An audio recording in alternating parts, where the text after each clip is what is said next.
Okay.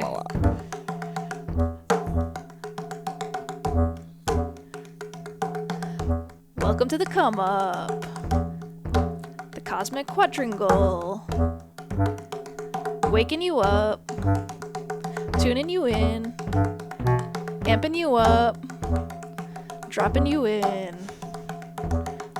Fly high with us.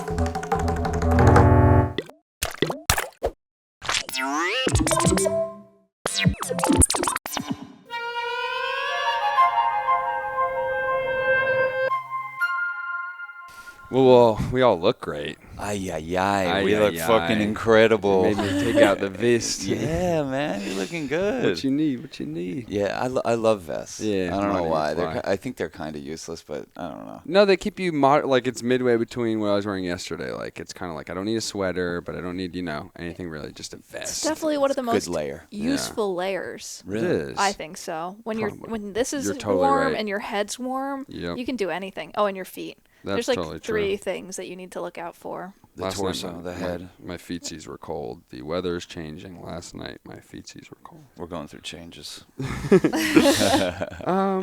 Going through change. So Thursday is Jupiter's day, a day of expansion, a day for, at least for us, just having a great time, wanting to Partying.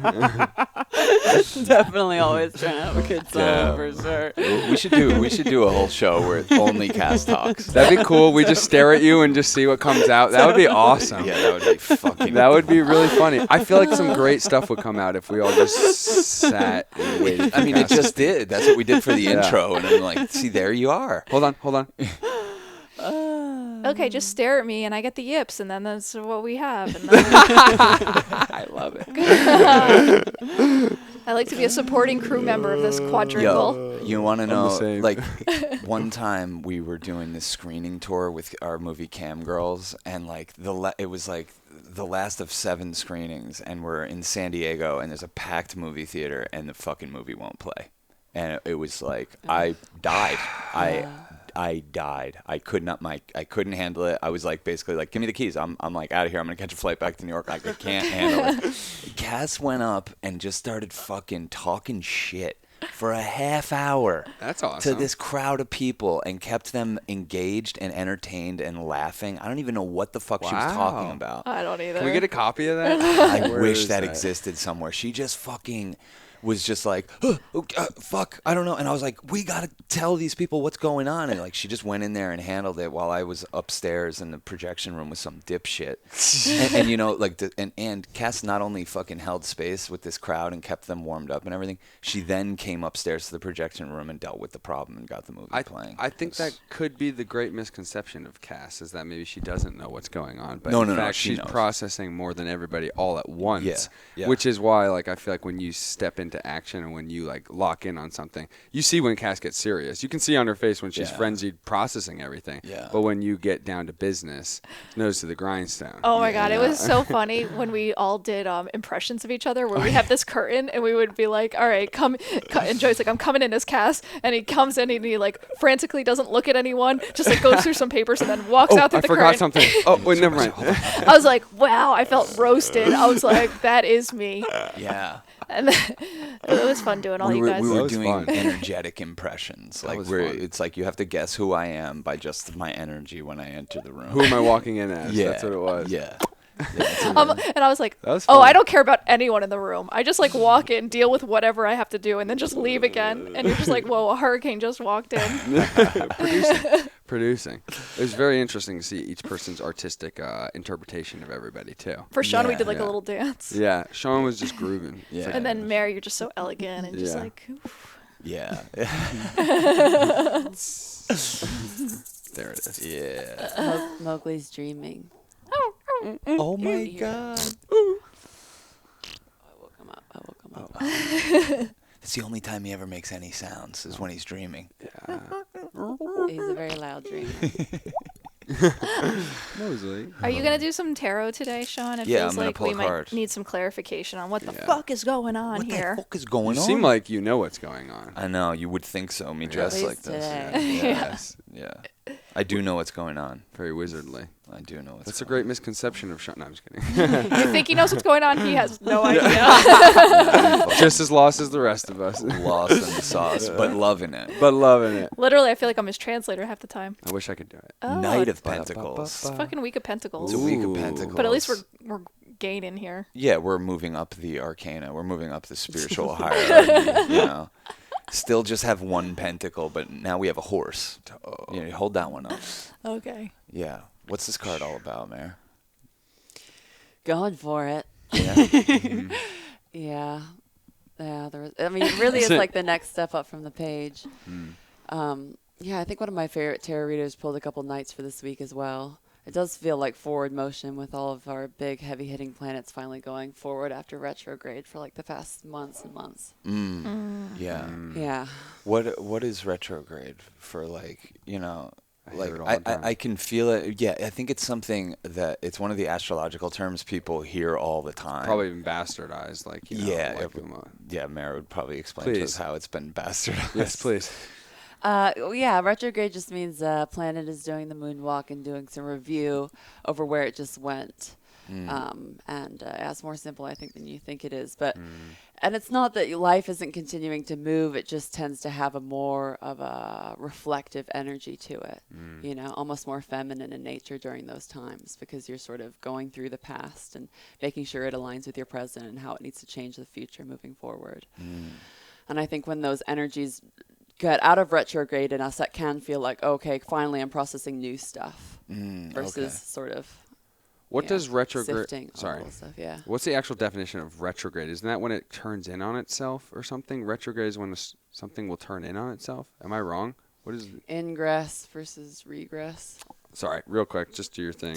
I'm just going to just out of Well, curiosity. it's like backwards in time. Oh.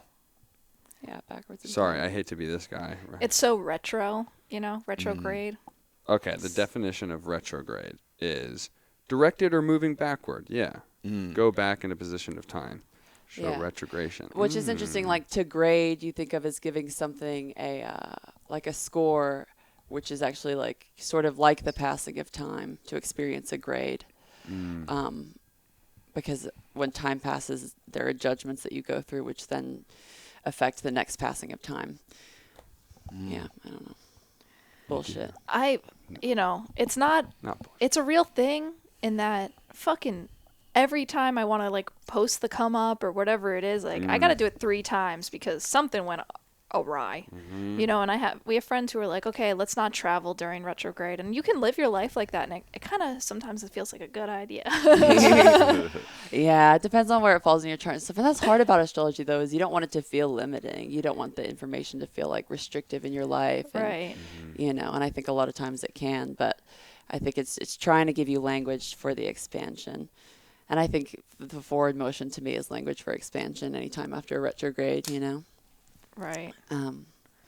Yeah. Well, it's like we were talking about the seasons earlier this week as about how, you know, the data points. Yeah. You know, Yeah. you need things to not really go your way so that when they do go your way, you're like, thank God, thank you so much. I really appreciate this. Definitely.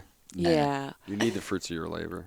That's I think it would be a really cool ritual for people. And I'm just saying this because I think I need to do this. Is to write down. It's like a gratitude inventory for the things that like normally were your victim stories. You know, and we've talked about this stuff. We talked about this last week, like with your car accident. You know, with my dad being a drug-addled fucking mess my whole upbringing. You know, like writing down the things that I think that you might think were your standout traumas and looking at them in a whole different light, you know, approaching them as if, oh, these were the gifts that got me to this place, you know. Oh, absolutely. Even to reference the Velvet Underground documentary again, them talking about Lou Reed having a fear-stricken childhood or moments, and that birthing a incredible improviser, I thought was just like so on point. Right. Because the more that you are dealing with like incredibly uncomfortable situations where you feel unsafe, the more life is forcing you to improvise. And the calmer that you are in those moments, like the better you're going to be able to improvise. And it's the same across the board, not just like playing an instrument, obviously. The moves that you're making in life and how you're able to slow down and perceive more or speed up when you need to. Yeah, for him, it was probably a lot to do with like his sexuality and growing up in the 50s and 60s and being bisexual. And every single member of that band had an interesting story as they were doing it. Again, the guy's like, yeah, my dad worked in the coal mines and didn't spend any time. He's like, we never had really any love. He's like, they sent me to go learn music. And he's like, music was the first place where he found, like, I forget the exact verbiage he used, but essentially it was like him finding a way to let all of that stuff out. And I think, again, like every person's struggle or whatever they're dealing with or their uncomfortability, people go to the deepest depths, and sometimes those are the most enticing stories to look at. But everyone's uncomfortability is as valid as they make it, and to push past that, that's your song, that's your music. Well, that's why putting yourself in uncomfortable situations. That's why, because I had kind of a good childhood, I'm like, all right, I got to make shit hard now. Because I still got a lot of learning to do on this planet. I got to get better at improvising. That's how we ended up together. Give you this fucking that hard, crazy cosmic love. She likes revolving around the Dark Star. Yeah, she does. Cass, shout out your shirt. Oh, yeah, this is a Church of Chill first official shirt, but we also got them tie-dyed. It's Andrew Tamlin designed it. There's some aliens on the sleeve that just turn into a flower. Beautiful. A psychedelic glitchy church, can't be. And then some skeletons. Act quick, they're selling like hotcakes. Yeah. And angels. Yeah. And this is our last run of these shirts. Yeah, and then we're gonna have some new ones made with a design that Mare has been working on. It's just fucking incredible. Yeah, his handle's formless and forming. And through the static and distance, that's a Jason Molina quote. You want song. it for the archive of the church, But the shop is available. You can get to it through veryape.tv, also on Etsy, Church of Chill. And yeah, we love them. They're like honestly our favorite shirts. It's hard for us to decide. When I just get kind of upset when I see you guys wearing them because I'm like, oh, I kind of want to wear that shirt once in a while. On the show, we can't all wear them, but in our life, when we walk around the neighborhood and everything, usually all three of us are in those shirts. Shameless. Shameless, yeah. Talk about expansion. This was one of the things. This was something like we wanted to do for a while, is make Church of Chill shirts, and we made it a thing that was our project earlier this year. Like, let's do it. Let's start the year with making something, and we put those out there, and I feel like it led us to have like the most creative, artistic year of our life so far. That was the first step. I love when people tell me like, I wear my Church of Chill shirt on Friday to really start setting the vibe, and stuff like that. It's. I think we got recognized when me and CUS were staying here. We went to the Wednesday night Sunset Club. James, I think that kid, who was at the Adult Swim show thing. He's like, he saw Seabass wearing it. He's like, Sean and Cass, and he's like, yeah. And they're like, it's cool. It's like, and it's cool that you guys are dipping into different art forms, like how everyone should. That makes you uncomfortable. Like, you guys haven't dabbled in clothing, but then when your expression comes out, it's really cool to see. Well, wait till you see the 2022 designs. Yeah. I think we're gonna do one per year, and this next one coming out is fucking en fuente. And the other thing you can do that we deeply appreciate to support us is patreon.com/churchofchill. Pay any amount before we start thinking we should have tiers. Right now, you could just pay any amount and get the whole archive of all of our content, bonus podcasts, radio shows, the Discord community. Thanks to everybody who does support us already. Yeah. That's really fucking means cool, a lot to us. It means the world to us right now. It's the only way we're keeping our head above water. Seriously. So, thanks again. This is the Come Up. Hey, oh, wait. Oh, no, we're not done yet. Yeah. Sorry. This one's a short one anyways, guys. Let's get a poem from Joey. As promised. I'd love to get lost. Forever. Take me back to the sea. Take my heart from inside me. Hide my dreams on the ocean floor, and don't forget to lock the door.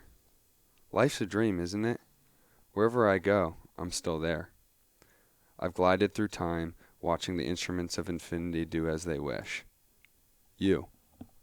You are an instrument, played by an astral gust, sweeping through the pipes beneath our skin. I watch a sacred sonnet come from your mouth, yet I am just an observer.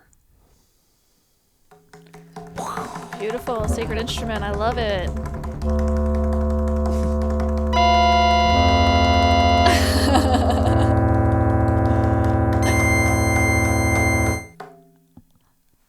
Peace, love, and magic, y'all. Love y'all.